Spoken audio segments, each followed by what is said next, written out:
Hello everyone, I'm movie narrator. The escape story I'm about to tell you really happened. He was perhaps the prisoner with the most arduous escape in history and the longest journey. How long? He traveled over 14,000 kilometers, almost entirely on foot. In August of 1944, near the end of World War II, our protagonist Clemens Farrell was a German lieutenant. He had a happy family, a beautiful wife, and a daughter. Before leaving for the front, his wife told him she was pregnant. They were expecting their second child. Clemens was overjoyed.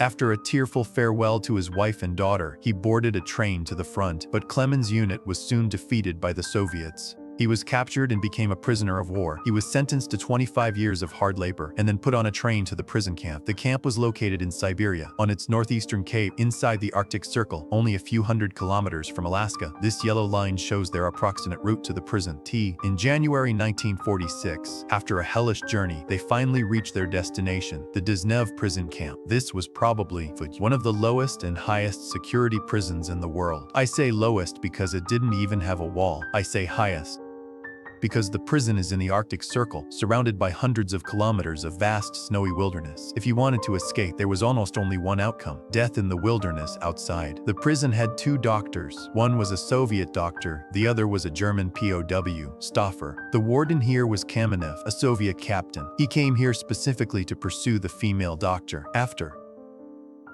the roll call, the prisoners were herded into a lead mine. From now on, they would eat, sleep, and work here. Their daily job was to stay inside and dig. The dangers the prisoners faced weren't just cave-ins, but also lead poisoning. While repairing a generator, Clemens tried to escape by boat to Alaska, but he was quickly caught and thrown into a dungeon as punishment. The warden told him that the Soviet Union and the United States had signed an agreement. Any Soviet prisoner who escaped to the US would be repatriated, so his escape attempt was completely pointless. Because of his actions, his fellow prisoners were punished along with him. They weren't given any food for 5 days. His angry comrades gave him a severe beating. Clemens was then sent to the infirmary. The German doctor there told him, "An unplanned escape like that will never succeed." Clemens begged the doctor to help him leave. The doctor finally agreed. The day before the escape, the doctor gave him a map, some of his own clothes, leather boots, a knife, and a stolen gun. He also told Clemens where he'd hidden more supplies and food for the escape. It turned out the doctor had also planned to escape, but unfortunately found out he had cancer. He couldn't escape anymore. Before leaving, the doctor gave Clemens a box, a gift from his wife. He asked Clemens if he successfully escaped back to Germany to please visit his wife and tell her that he had passed away in May of 1950 because his wife believed he would be home by then. In spring, flowers would bloom by his grave. This would at least bring his wife some comfort. The doctor also told Clemens to head west first, then turn north after dawn, and then follow the coast west to continue his escape because the pursuing Soviet soldiers wouldn't think he would dare go there. Clemens secretly opened the door. Outside, a blizzard was raging. Clemens waited for the guard to pass, then secretly took the items the doctor had hidden and left. At dawn, when the warden went to the doctor's quarters, he found that he had committed suicide by injecting a drug. Clemens walked through the endless snow. Tense, he started to hallucinate, thinking he saw the doctor chasing him. On his journey,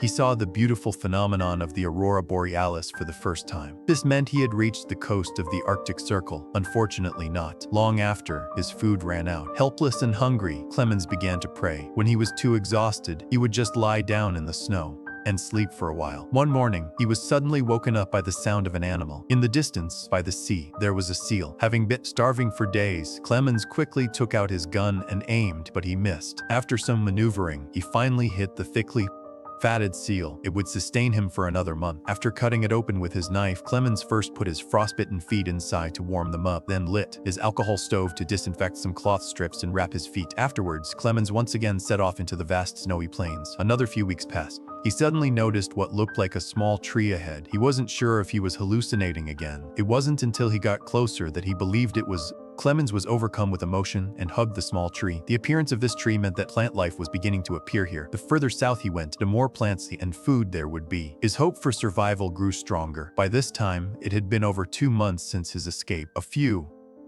days later, Clemens arrived in a forest. At night, he was finally able to light a bonfire and get some warm sleep, but he was suddenly awakened by a noise and found 2 other people there. They were gold prospectors who saw his firelight while hunting. They told Clemens that there would be a blizzard at dawn and he could take shelter at their place. But the wary Clemens refused. Helpless, the two prospectors decided to leave. Sure enough, as soon as it was light, the blizzard began. Clemens could barely stand against the wind and was almost crushed by a tree. Luckily, the two prospectors returned and saved him. Clemens finally trusted them. He stayed with them until spring. Simon told him, "You're not far from home now, only about 10,000 kilometers to go."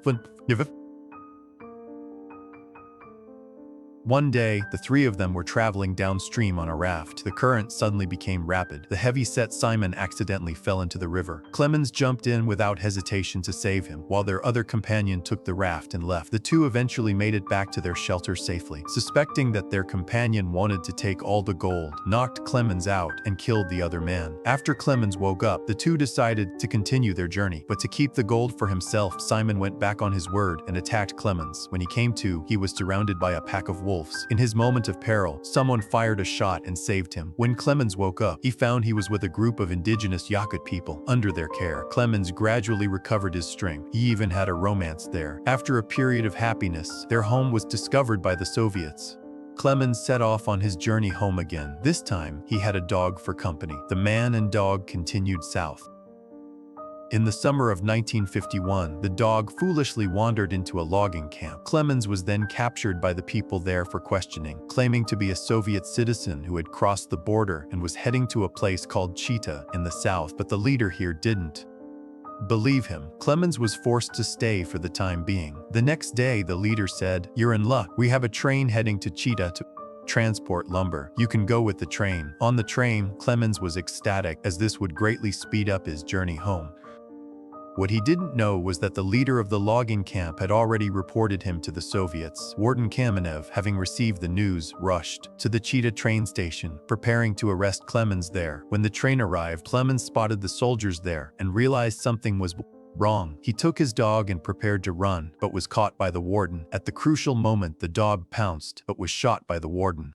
This gave Clemens a chance to jump onto another train and escape. After several more months of walking, in August 1952, Clemens arrived in Turkmenistan, in Central Asia. It was still part of the Soviet Union. By now, he looked no different from a beggar. He survived by picking through trash or from food given to him by others. At a market, a Polish Jew discovered him and later brought Clemens to his home. Most of his family had been killed by the German army during World War II. After learning that Clemens was a German, not only did he not report him, but he decided to repay evil with kindness and help him. He got Clemens a fake passport and a travel permit, but all this was still discovered by the police. Upon hearing the news, the warden rushed over, but he was a step too late. Clemens had already left. Not long after, the Jewish man suddenly had a heart attack. Before dying, he told the warden, "Yes, I helped Clemens. I would help anyone." Clemens was now heading for the Iranian border. Iran at that time was different from today. It had good relations with West Germany, but not so good relations with the Soviet Union. If Clemens could escape to Iran, his return to Germany would be much easier. At least if he was caught by the Iranians, he wouldn't be sent back.